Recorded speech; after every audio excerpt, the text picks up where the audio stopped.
Pelzerart von Lina Sommer. Willst du wissen, wie ein Pelzer, so ein rechter Allerwelzer, im Gemüt beschaffen ist? Cool. Ich will das explizieren und ich will dir es illustrieren, wie ein echter Pelzer ist.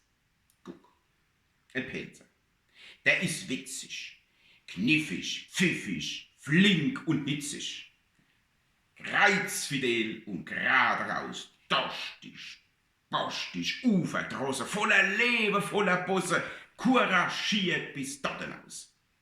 Froh und munter mit der Gabel stoppt er in sein Pelzerschnabel Leberknepp und Griebe wäscht, baut sein Duwag, schlacht sein Seiche, petzt die Mädchen, wäscht sein Weiche, kommt sich vor als wie ein Fest.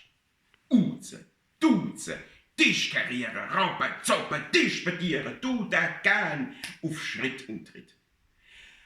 Und nur etwas tut ihn quälen, und nur etwas tut ihn fehlen. Kreischen! Nee, das kann man nicht.